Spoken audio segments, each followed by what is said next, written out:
मदीनातुल मुनव्वरा में अपनी मस्जिद में बैठे हुए हैं।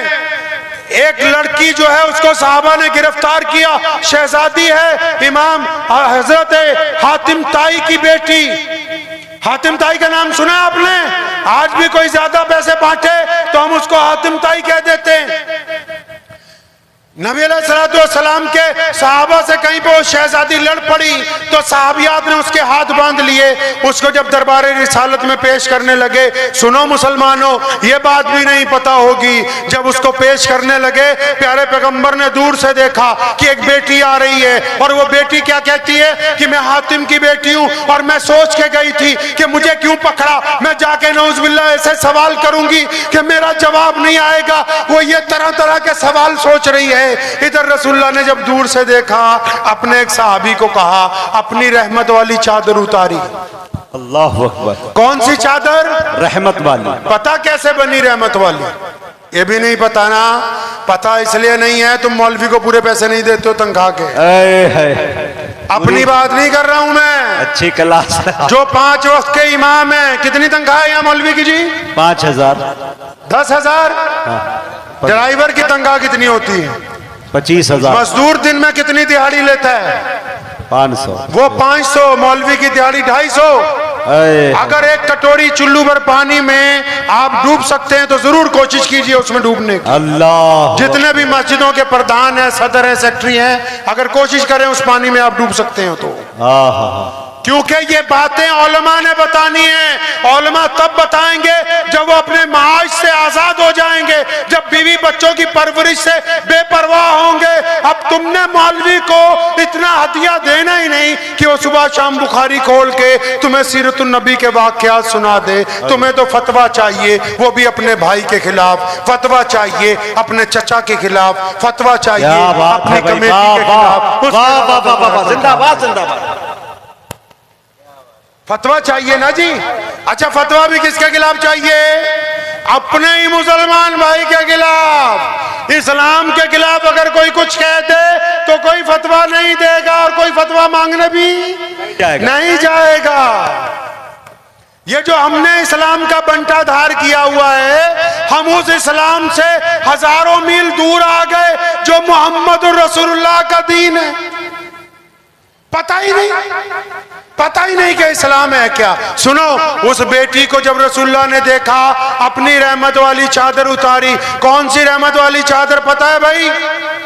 नबी अलैहिस्सलाम ने जब मेराज पे जाना था, मेराज की जब शब होनी थी, तो जब हजरत जिब्रील अलैहिस्सलाम आए, अकेले जिब्रील नहीं आए, 70,000 फरिश्ते प्रोटोकॉल में खड़े किए गए। बुर्राक सवारी लगाई गई। तो नबी अलैहिस्सलाम के जब कमरे में जिब्रील दाखिल हुए तो देखा प्यारे पैगंबर सो रहे हैं। उन्होंने अल्लाह से कहा था, जिब्रील अलैहिस्सलाम ने, अल्लाह जी आपका प्यारा नबी सो रहा है, क्या इनको आवाज दे के उठाऊं? अल्लाह ने डांट के कहा, खबरदार, मेरे नबी को आवाज नहीं देनी, शायद वो आवाज ऊंची आवाज की वजह से उनको परेशानी हो जाए। फरमाया आवाज नहीं देनी। फिर जिब्रील ने पूछा, या अल्लाह दबा दूं, हाथ दबा दूं? अल्लाह ने क्या कहा? और फरमाया नहीं, मेरे नबी को हाथ नहीं लगाना। सारी दुनिया के शायरों ने, हमारे भाई बैठे हैं, क्या नाम आपका? असद आजमी। असद आजमी साहब ने नात पढ़ी। सबसे बड़ा एक शायर था हजरत शेख सादी। बेशक।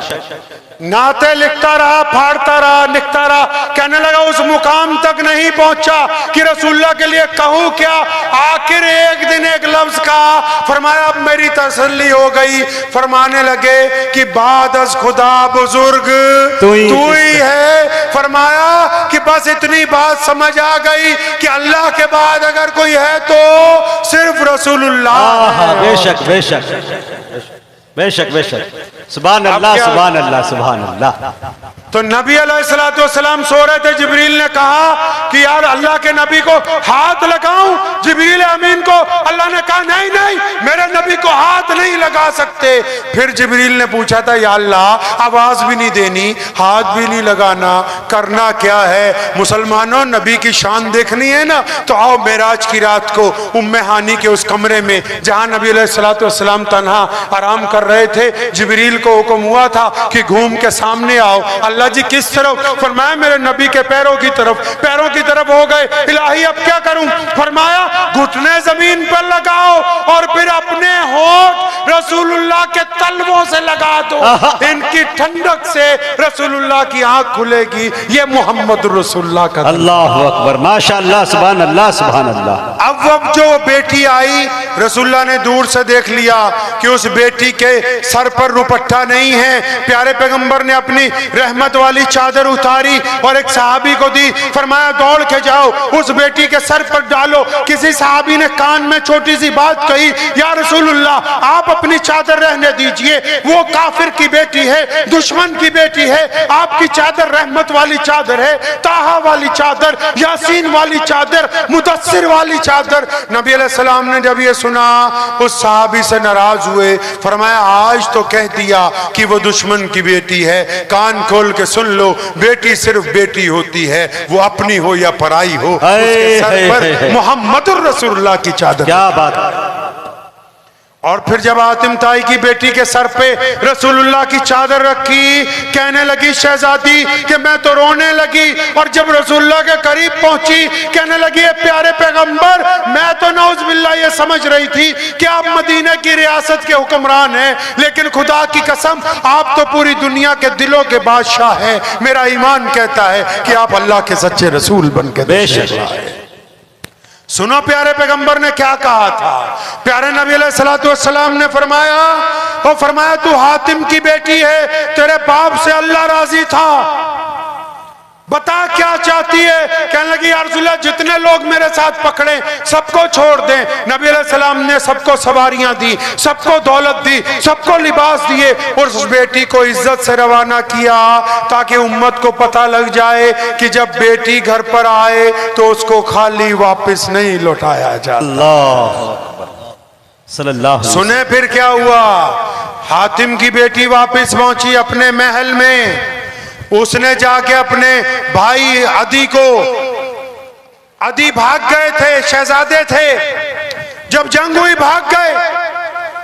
ये बहन पकड़ी गई थी। अदी को जाके कहने लगी, अदी तू भागता फिरता है, मैं देख के आई हूं, वो हुक्मरान नहीं है, वो दिलों के बादशाह हैं। तो हजरत अदी ने एक बड़ी खूबसूरत बात कही। कहने लगा बहना, मैं भी हातिम का बेटा हूं, तू कहती है तो मैं जाऊंगा रसूलुल्लाह के पास, लेकिन सुना है वो अपनी मस्जिद में मिलते हैं। मैं जब मिलूंगा तो प्यारे पैगंबर अलैहिस्सलाम को उनके घर पर मिलूंगा।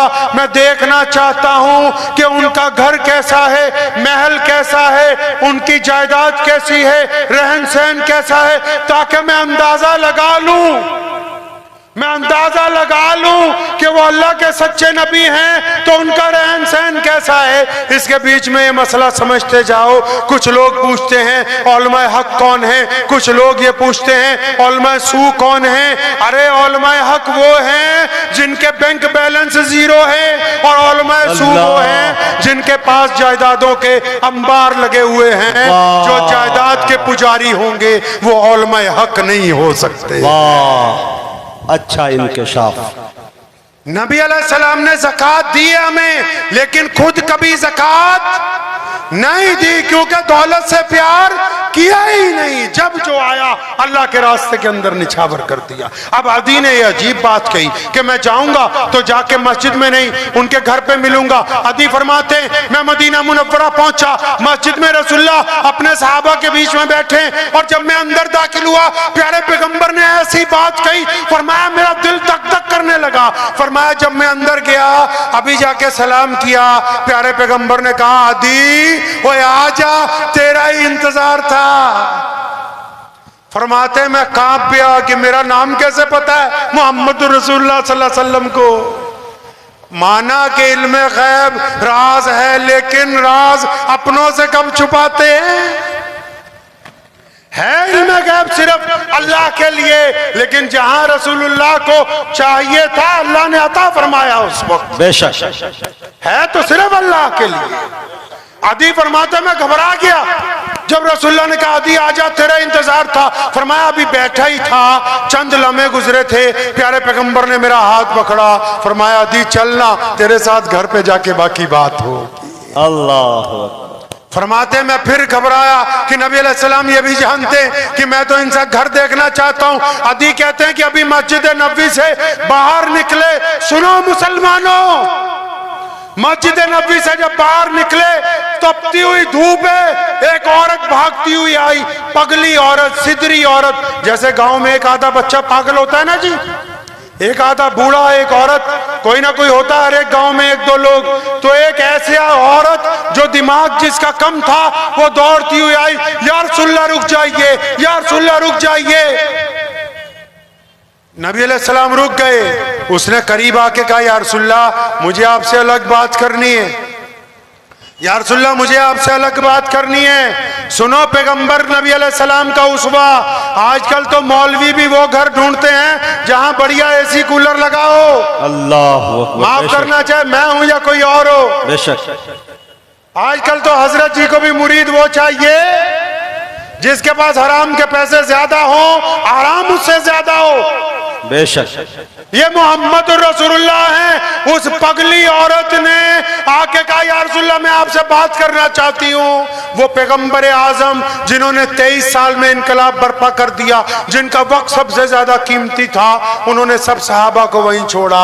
उस औरत को कहने लगे हाँ बताओ क्या बात है। कहने लगी या रसूलल्लाह यहाँ नहीं, थोड़ा साइड पे आइए। प्यारे पैगंबर उसको थोड़ा साइड पे ले गए। उस औरत ने अजीब बात की, कहने लगे या रसूलल्लाह बैठ जाएं। वो भी रेत पर बैठ गई, प्यारे पैगंबर अलैहिस्सलाम भी उसके साथ रेत पर बैठ गए। अल्लाह। अब वो बातें कर रही है। उसने एक शिकायत लगाई, या रसूलल्लाह ये मदीने के बच्चे मुझे पागल पागल कह के छेड़ते हैं, मुझे पत्थर मारते हैं। मोहम्मद रसूलुल्लाह ने हुक्म जारी कर दिया आज के बाद कोई उसे पागल ना कहे, कोई पत्थर ना मारे। फिर तरह तरह की बातें करती रही। जब काफी वक्त गुजर गया, अचानक उसको याद आया कि रसूलुल्लाह ने तो कहीं जा रहे थे। खड़ी हुई, या रसूलुल्लाह अब आप जा सकते हैं, कुर्बान जाऊं। सुनो प्यारे पैगंबर ने क्या कहा, फरमाया अगर दोबारा कभी कोई जरूरत पड़ जाए फिर मेरे पास आ जाना, घबराना नहीं। जब नबी अलैहिस्सलाम सहाबा के पास पहुंचे, उन्होंने अदब से ये कहा था या रसूलल्लाह आपको शायद नहीं पता कि ये औरत पागल है, ये कमली है, ये सिदरी है, इसका कोई एतबार नहीं। प्यारे पैगंबर ने बड़ी खूबसूरत बात कही थी। फरमाया मेरे सहाबा मुझे भी पता है कि ये औरत पागल है, सारा मदीना इसकी नहीं सुनता, मैं भी नहीं सुनूंगा तो फिर और कौन सुनेगा। सारा मदीना इसकी नहीं सुनता, मैं ना सुनूंगा तो और कौन सुनेगा। अदी को अपने घर ले गए। अदी ने देखा अरे ये तो एक सिर्फ खजूर से बना हुआ कमरा है, खजूर की चटाई, खजूर का तकिया, खजूर का बिस्तर, और नबी अलैहिस्सलाम ने खजूर ही खाने के लिए पेश की, दूध पिलाया। अदी बिल्कुल हैरान है। मुलाकात जब मुकम्मल हुई, फरमाया अदी अब आप जा सकते हैं। अदी ने कहा या रसूलल्लाह आया तो जाने के लिए था, लेकिन अब आपकी गुलामी इख्तियार करता हूं, अब नहीं जाऊंगा।